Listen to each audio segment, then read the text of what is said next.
출애굽기 6장. 여호와께서 모세에게 말씀하셨습니다. 이제 너는 내가 파라오에게 하는 일을 보게 될 것이다. 내가 큰 능력을 보여주면 파라오는 내 백성을 내보낼 것이다. 나의 능력을 보고 파라오는 내 백성을 자기 나라에서 쫓아낼 것이다. 하나님께서 또다시 모세에게 말씀하셨습니다. 나는 여호와이다. 나는 아브라함과 이삭과 야곱에게 전능한 하나님으로 나타났으나 내 이름을 여호와라고 알리지는 않았다. 나는 또 그들과 언약을 세워서 그들이 나그네처럼 살고 있던 가나안 땅을 그들에게 주겠다고 약속했다. 나는 이제 이집트 사람들이 노예처럼 다루고 있는 이스라엘 백성들의 울부짖음을 듣고 내 언약을 기억하였다. 그러니 이스라엘 백성에게 내가 하는 말을 전하여라. 나는 여호와이다. 나는 이집트 사람들이 너희에게 강제로 시키는 힘겨운 일에서 너희를 구해줄 것이다. 큰 능력으로 너희를 이집트 사람들의 노예 생활에서 풀어주어 자유로운 몸이 되게 할 것이다. 그리고 이집트 사람들에게는 무서운 벌을 내릴 것이다. 나는 너희를 내 백성으로 삼고 너희 하나님이 될 것이며 너희는 내가 너희 여호와 하나님이라는 것을 알게 될 것이다. 나는 이집트 사람들이 너희에게 강제로 시키는 힘든 일에서 너희를 구해낼 너희의 하나님이다. 내가 아브라함과 이삭과 야곱에게 손을 들어 약속했던 땅으로 너희를 인도하리니 나는 그 땅을 너희에게 줄 것이다. 나는 여호와이다. 그리하여 모세는 이 말씀을 이스라엘 백성에게 전했습니다. 그러나 그들은 용기를 잃어버린 데다가 너무나 고된 노예 생활을 했기 때문에 모세의 말을 들으려 하지 않았습니다. 여호와께서 모세에게 말씀하셨습니다. 가서 이집트 왕 파라오에게 이스라엘 백성을 이 땅에서 내보내야 한다고 말하여라. 그러나 모세가 대답했습니다. 이스라엘 백성도 제 말을 들으려 하지 않는데 하물며 파라오가 제 말을 들을 까닭이 있겠습니까? 더구나 저는 말이 능숙하지 못합니다. 하지만 여호와께서는 모세와 아론에게 이집트 왕 파라오에게 가서 말을 전하고 이스라엘 백성을 이집트에서 인도해 내라고 명령하셨습니다. 이스라엘 각 지파들의 조상은 이러합니다. 이스라엘의 맏아들 르우벤은 네 아들을 두었습니다. 르우벤의 아들은 한옥과 발로와 헤스론과 갈미입니다. 이들이 르우벤의 가족입니다. 시므온의 아들은 여무엘과 야민과 오앗과 야긴과 소알과 사울입니다. 사울은 가나안 여자의 아들입니다. 이들이 시므온의 가족입니다.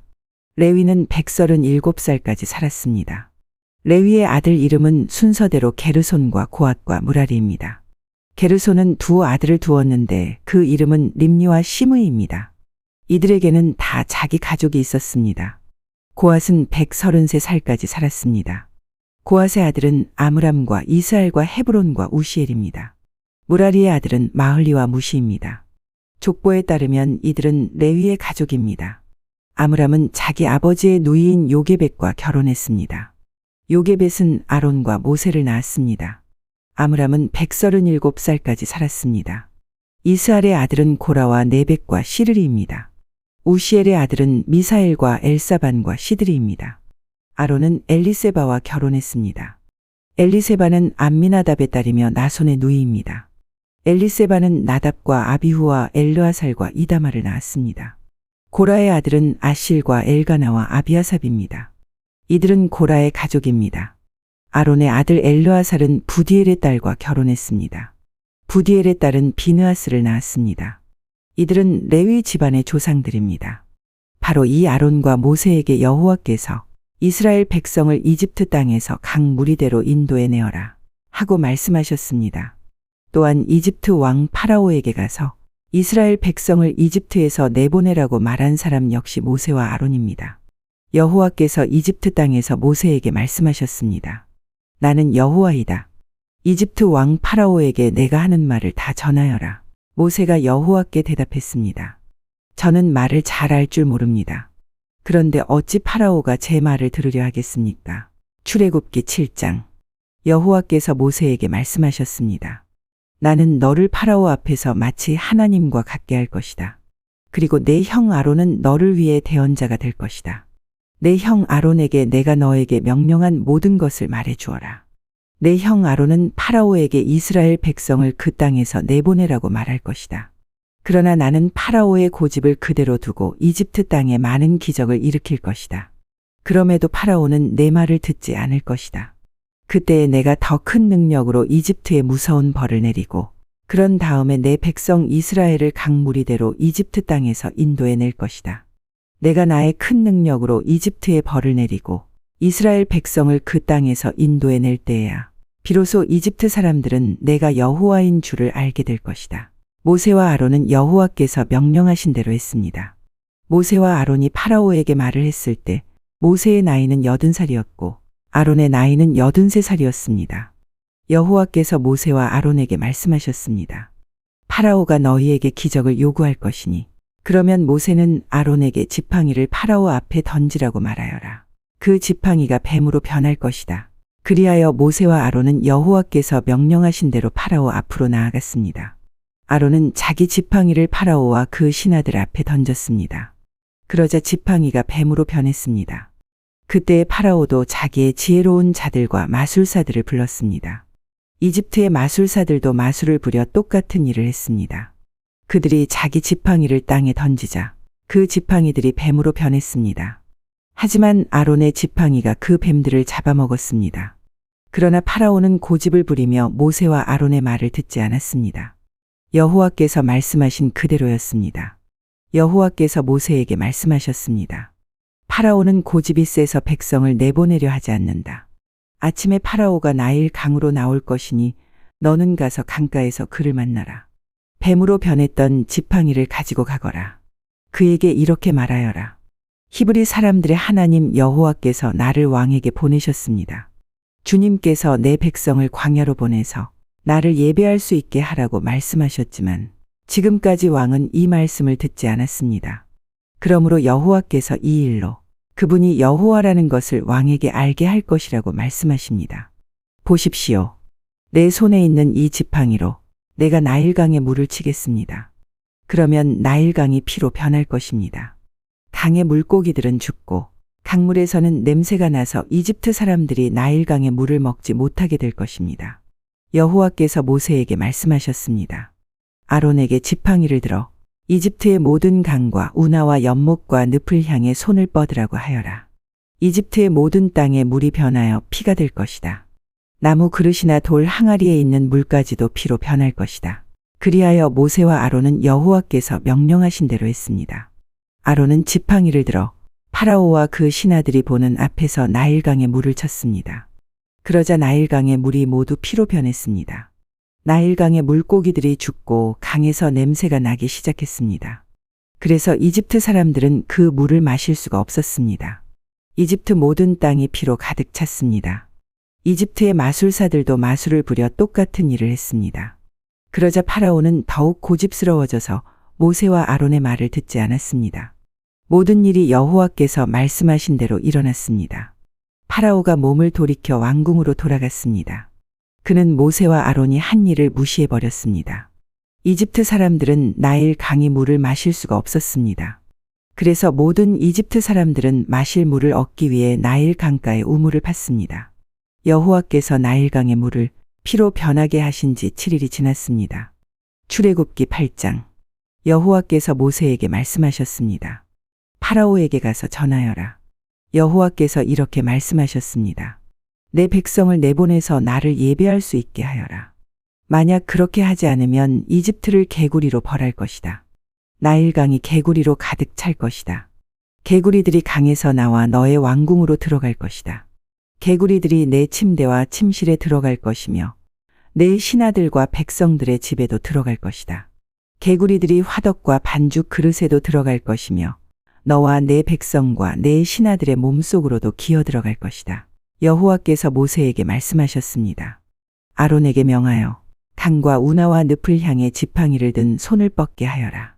그리하여 개구리들이 이집트 땅으로 올라오게 하여라. 아론은 이집트의 물 위로 손을 뻗었습니다. 그러자 개구리들이 물에서 나와서 이집트 땅을 덮었습니다. 마술사들도 마술을 부려 똑같은 일을 했습니다. 그들도 이집트 땅에 개구리들이 생겨나게 했습니다. 파라오가 모세와 아론을 불러서 말했습니다. 여호와께 기도하여 나와 내 백성이 있는 곳에서 개구리들을 몰아내어라. 그러면 너희 백성을 보내어 여호와께 제물을 바칠 수 있게 하겠다. 모세가 파라오에게 말했습니다. 제가 언제쯤 기도하여 개구리들이 왕과 왕국에서 떠나 오직 나일강에만 있게 할까요? 왕과 왕의 신하와 왕의 백성을 위해 기도할 때를 제게 말씀해 주십시오. 파라오가 대답했습니다. 내일이다. 모세가 말했습니다. 왕이 원하시는 대로 이루어질 것입니다. 이 일을 통해 왕은 우리 여호와 하나님과 같으신 분이 없다는 것을 알게 될 것입니다. 개구리들은 왕과 왕궁과 왕의 신하들과 왕의 백성들에게서 떠나 나일강에만 있을 것입니다. 모세와 아론은 파라오로부터 물러났습니다. 모세는 파라오에게 보낸 개구리들에 대해 여호와께 기도드렸습니다. 그러자 여호와께서는 모세의 기도를 들어주셨습니다. 집과 뜰과 마당에 있던 개구리들이 다 죽었습니다. 이집트 사람들은 개구리들을 무더기로 쌓았습니다. 모든 땅에 개구리 냄새가 가득했습니다. 파라오는 일단 숨을 돌리게 된 것을 알자 또다시 고집스러워졌습니다. 그는 여호와께서 말씀하신 대로 모세와 아론의 말을 듣지 않았습니다. 여호와께서 모세에게 말씀하셨습니다. 아론에게 지팡이로 땅 위에 먼지를 치라고 말하여라. 그러면 온 이집트의 먼지가 이로 변할 것이다. 모세와 아론은 그대로 했습니다. 아론은 손에 들고 있던 지팡이로 땅 위에 먼지를 쳤습니다. 그러자 이가 사람과 짐승의 몸속에 생겨났습니다. 마술사들도 마술로 이가 생기게 하려고 했습니다. 그러나 그들은 그렇게 하지 못하였고 사람과 짐승의 몸에 이가 그대로 있게 되었습니다. 마술사들이 파라오에게 말했습니다. 이 일은 하나님의 능력으로 된 일입니다. 하지만 파라오는 고집을 부리며 그들의 말을 들으려 하지 않았습니다. 여호와께서 말씀하신 대로 되었습니다. 여호와께서 모세에게 말씀하셨습니다. 아침에 일찍 일어나 파라오를 만나라. 그가 강으로 나올 것이니 그에게 이렇게 전하여라. 여호와께서 이렇게 말씀하셨습니다. 내 백성을 내보내어 나를 예배할 수 있게 하여라. 만약 내 백성을 내보내지 않으면 내가 파리떼를 너와 내 신하들과 내 백성들과 내 집에 보낼 것이다. 이집트 사람들의 집은 파리들로 뒤덮이겠고 모든 땅에도 파리가 들끓게 될 것이다. 하지만 그날에 나는 내 백성이 살고 있는 고센 땅은 따로 구별하여 그곳에는 파리가 없게 할 것이다. 이 일을 통해 너는 나 여호와가 이 땅에 있다는 것을 알게 될 것이다. 나는 내 백성과 내 백성을 구별할 것이며 이 기적은 내일 나타날 것이다. 여호와께서 말씀하신 대로 그렇게 하셨습니다. 엄청난 파리떼가 파라오의 궁과 그 신하들의 집으로 몰려들었습니다. 이집트 모든 땅이 파리떼 때문에 황무지로 변했습니다. 파라오가 모세와 아론을 불러서 말했습니다. 너희 하나님께 이 땅에서 제물을 바쳐라. 모세가 말했습니다. 그렇게는 할 수 없습니다. 이집트 사람들은 우리가 여호와 하나님께 제물을 바치는 것을 싫어합니다. 그 사람들이 보는 앞에서 우리가 제물을 바치면 그 사람들이 돌을 들어 우리를 쳐 죽일 것입니다. 광야로 3일 정도 길을 가게 해 주십시오. 우리는 그곳에서 우리의 하나님 여호와께 제물을 바쳐야 합니다. 그것이 주님의 명령입니다. 파라오가 말했습니다. 광야에서 너희의 하나님인 여호와께 제물을 바치는 것을 허락하겠다. 하지만 너무 멀리 가지는 마라. 이제는 가서 나를 위해 기도해다오. 모세가 말했습니다. 여기에서 나가는 대로 여호와께 기도드리겠습니다. 그러면 주님께서는 파라오와 파라오의 신하들과 파라오의 백성들 중에 있는 파리떼를 내일 없애주실 것입니다. 다만 우리를 또다시 속일 생각은 하지 마십시오. 백성들이 여호와께 제물 바치는 일을 막지 마십시오. 모세는 파라오로부터 물러나와 여호와께 기도드렸습니다. 여호와께서 모세의 기도를 들으시고 파라오와 그의 신하들과 백성들 사이에서 파리떼를 없애주셨습니다. 파리가 한 마리도 남지 않았습니다. 하지만 파라오는 또다시 고집스러워져서 백성을 보내려 하지 않았습니다.